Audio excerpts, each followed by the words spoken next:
Alright, I'm going to do a quick video for you today about how to fix pinholes in the wall. I'm not sure if you can see from there, but somebody must have had a map. They put pins or a dartboard here. There's about 50 holes in the wall. So I've got a 6-inch blade and a little 1.5 inch.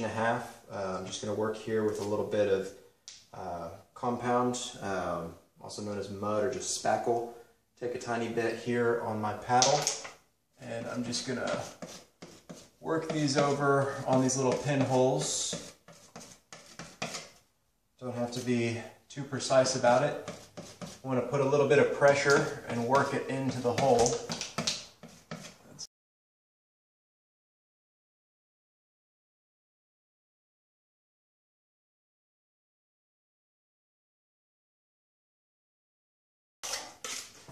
So now I've got all the holes covered. I'm going to clean off my blade here. Then I'm going to go back and quickly remove any excess. Pretty simple. Just going to lightly scratch and scrape off any of this excess material, and I'll periodically clean it off, putting it back onto the 6-inch blade. The idea here is that you're only leaving enough spackle in the hole and you're scraping off the excess.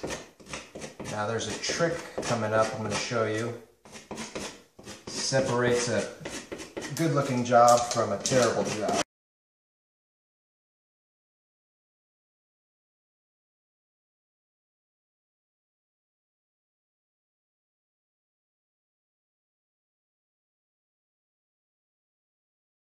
Okay, now that I've gone through and I've removed all of the excess spackle, there's just a little bit left on the walls. Since there's a texture, this straight blade is not going to get in the grooves and crevices to get out everything nice and clean.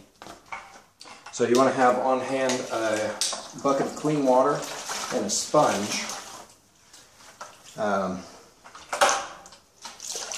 Take out the sponge, wring out any excess water, and then you're just going to go over and wipe off all of the mud from the exterior of the wall.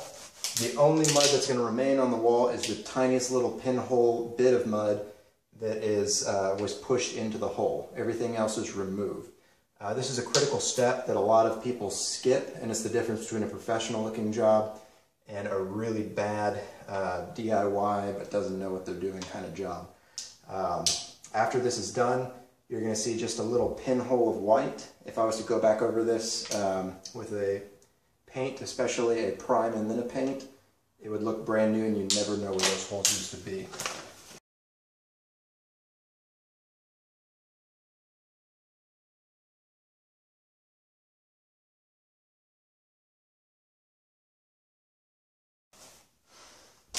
Okay, so I'll show you what this looks like up close. Another tip you want to keep in mind is to consider the sheen of your paint. The higher sheen, eggshell, semi-gloss, satin, those are all going to be just fine to rub with a sponge with a little bit of water. If you have a flat paint, water is actually going to really damage it. You're going to see every streak and it's going to not look good. So you absolutely need to repaint.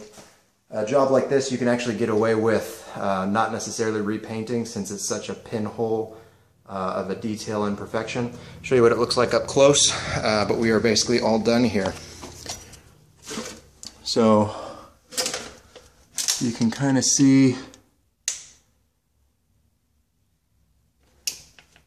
a couple spots, but overall wall looks great. That's it. Enjoy.